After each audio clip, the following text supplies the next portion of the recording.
ভিডিঅ'টো দেখি আপোনালোকে নিশ্চয় ধৰিব পাৰিছে ষ্টাৰ্টিঙৰ ভিডিঅ'খন আৰু থাম্বনেইলটো দেখিছে এখন কলেজত মাৰপিট লাগিছে আৰু এয়া হৈছে ডিমৌ মহাবিদ্যালয় যিহেতু কেইদিনমান আগতে ডিমৌ মহাবিদ্যালয়ত ছাত্ৰ একতাৰ সভাৰ যি নিৰ্বাচন সেই নিৰ্বাচন অনুষ্ঠিত হৈ গ'ল তেনেকুৱা ধৰণৰ কিছুমান মানে কথাত নে কি এনেধৰণে এক কাজিয়া সৃষ্টি হ'ল আৰু এই কাজিয়া সম্পূৰ্ণ কাৰণটো আপোনালোকে গম পাব মোৰ এই ভিডিঅ'টো চালে এই ভিডিঅ'টো আপোনালোকৰ মাজলৈ আগবঢ়াই দিছোঁ তেন্তে আহক পলম নকৰি ভিডিঅ'টো আৰম্ভ কৰোঁ আজিৰ পৰা দুদিনমানৰ আগতে আমাৰ নিৰ্বাচন শেষ হৈছিলে তাৰপিছত আমাৰ নৱ নিৰ্বাচিত 12জন কেণ্ডিডেট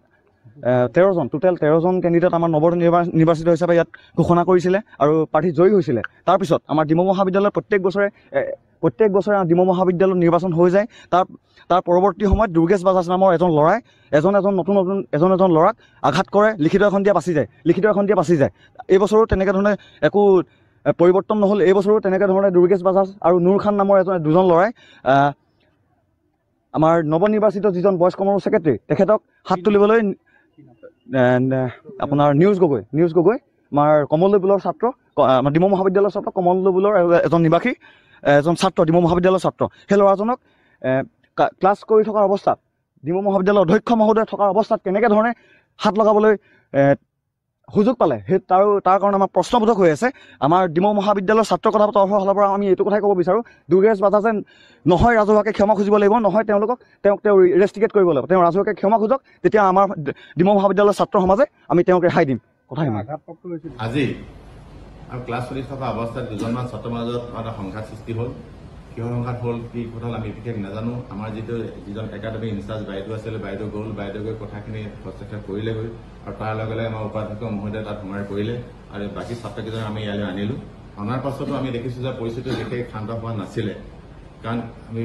ক্ৰমান্বয়ে পৰিস্থিতি বেয়া পাতি লক্ষ্য যেতিয়া বেয়া পাতি ঢালে খালে আমি তেতিয়া সকলো প্ৰশাসনৰ বা অথৰিটিয়ে শিক্ষক সকলো জড়িত হৈ পৰিলোঁ পিছত আমি তেওঁলোকক মাতি আনি তেওঁলোকক বিভিন্ন ফালৰ পৰা তেওঁলোক গোটেই কথাটো সুধিলোঁ তেওঁলোকে ক'লে বুজিকা কৰিলে যে তেওঁলোকে এনেকুৱা পৰিস্থিতিৰ কাৰণে দুখ প্ৰকাশ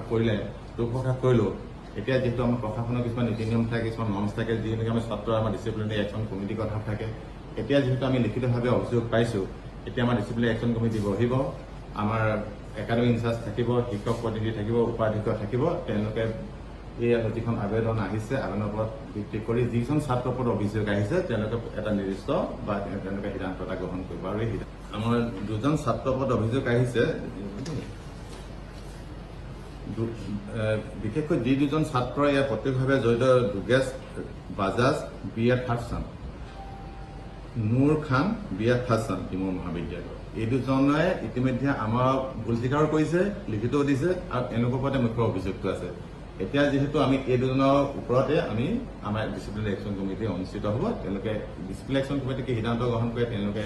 কোনো কৰ্তৃত্ব আছে আৰু সেইখিনি আমাক অথৰিটিক জনাব আমি অথৰিটিক তেওঁলোকে ব্যৱস্থা গ্ৰহণ কৰিম